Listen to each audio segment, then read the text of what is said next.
சுபலட்சுமி அக்கா ரொம்ப ரொம்ப நல்லவங்கப்பா. நல்ல மனசு, வெள்ளந்தியான குணம். அவங்க கிட்ட உதவின்னு கேட்டா இல்லன்னு சொல்லவே தெரியாது. நம்ம அகல்யா ஜெகனோட படிப்புக்கு கூட அவங்க தான்ப்பா பணம் கொடுத்தாங்க. என்னம்மா சொல்ற? ஆமாப்பா.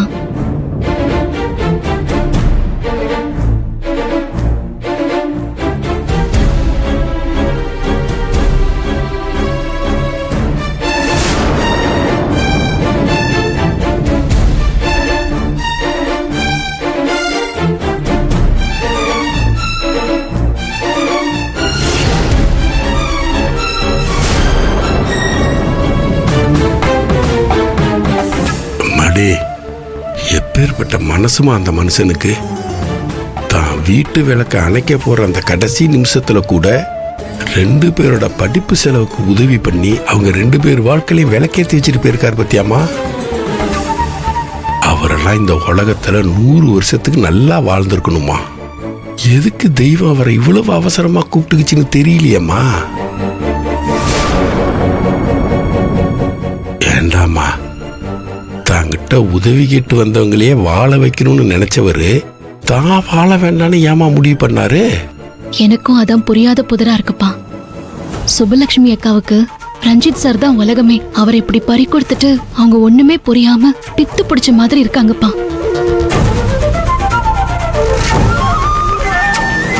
இந்த கொடுமை பத்தாதுன்னு அந்த ஏற்காட்டு எஸ்பி இங்க ஏசியா டிரான்ஸ்பர் ஆகி வந்துட்டு இந்த கேஸ விசாரிக்கிறேன்னு சொல்லி என் மேல இருக்கிற கோவத்துல சுபலட்சுமி அக்காவ என்கொயரிங்கிற பேர்ல ரொம்ப கேவலமான கேள்வி எல்லாம் கேட்டு டார்ச்சர் பண்றான். ஐயோ, என்னடாமா சொல்ற? ஆமாப்பா, இப்ப கூட அந்த ஆளு அக்கா கிட்ட ஏதோ விசாரிக்கணும்னு சொல்லி ஸ்டேஷனுக்கு வர சொல்லிருக்கான். அக்கா தனியா போக பயப்படுறாங்க, அதான் அவங்களை கூட்டிட்டு போக நான் வந்திருக்கேன். நீ இந்த புள்ளைக்கு உதவி பண்றது கடன் இல்ல, கடமை.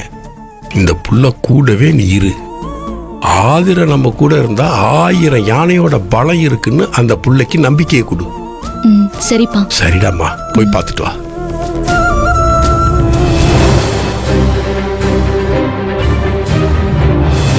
பாப்பா, இந்த இட்லி வேணாம்மா, நான் கேம் விளையாடிட்டு சாப்பிடுறேன். ப்ளீஸ்மா. பாப்பா, உனக்கு அப்பாவை பார்க்கணுமா வேண்டாமா? பார்க்கணுமா. அப்படின்னா இப்போ இந்த இட்லிய சாப்பிடு. நம்ம 2 பேருமே ஒன்னா சேர்ந்து போய் அப்பாவை பார்க்கலாம். அப்பா கிட்ட கூட்டிட்டு போவியாமா?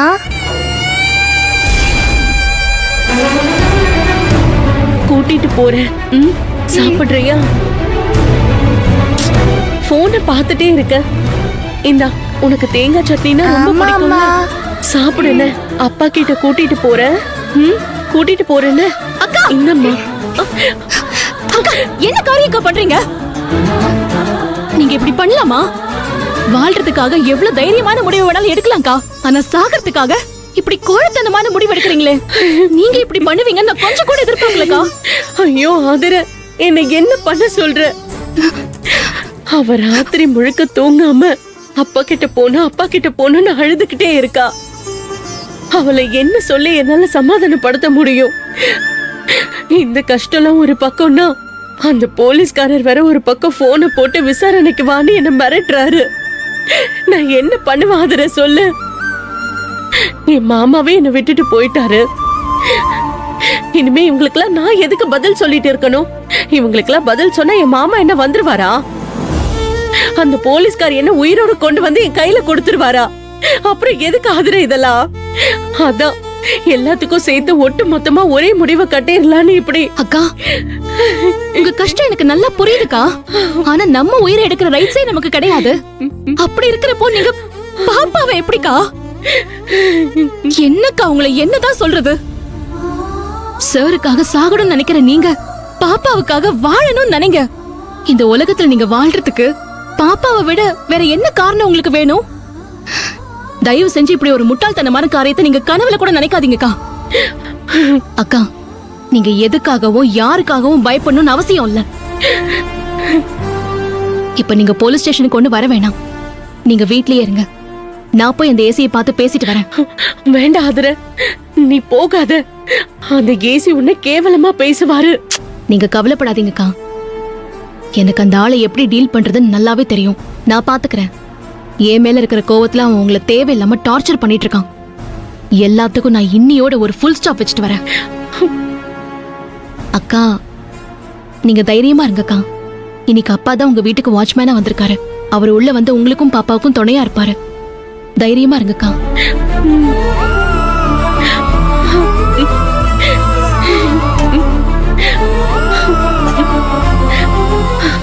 இந்த விஷத்தையும் விஷம் கலந்த இட்லியும் நான் குப்பையில கொட்டுறேன்.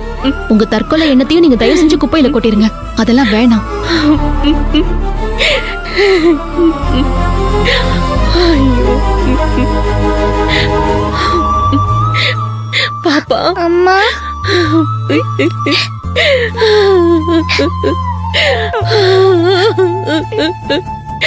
அம்மாவை மன்னிச்சிடு.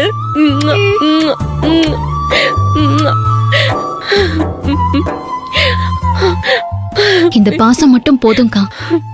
எவ்வளவு பிரச்சனை வந்தாலும் அடிச்சு நொறுக்கிட்டு போயிட்டே இருக்கலாம். நான் ஸ்டேஷனுக்கு போயிட்டு வந்துடுறேன்க்கா. சரி ஆதுர.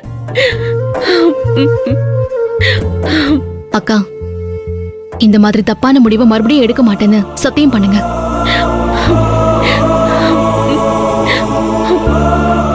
நிச்சயமா எடுக்க மாட்டேம்மா, சத்தியம்.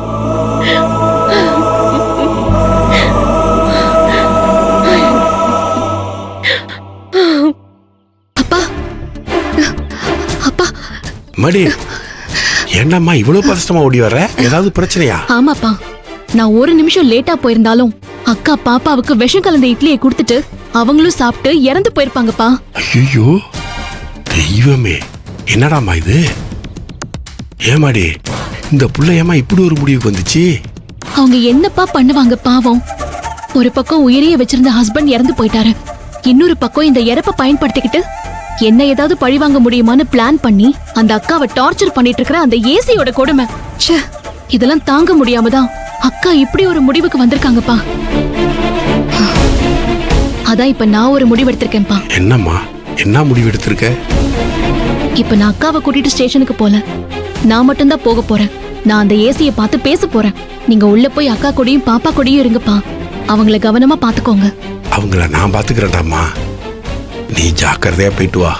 அந்த ஏசி வேற ஏடா கூடமான ஆளா இருக்கான்னு சொல்ற, பாத்துக்கடாம்மா. அதெல்லாம் பிரச்சனை இல்லை, நான் பாத்துக்கிறேன்ப்பா. சரி, நான் வரேன். ஆ.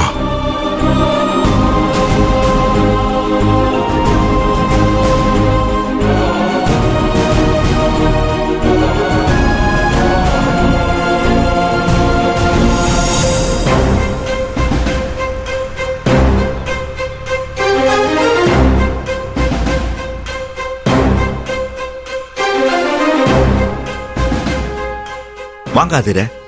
என்ன நீங்க மட்டும் வந்திருக்கீங்க? மேடம் வரலையா? அவங்க கார்ல எதுவும் வராங்களா? இல்ல சார், அவங்க வரல.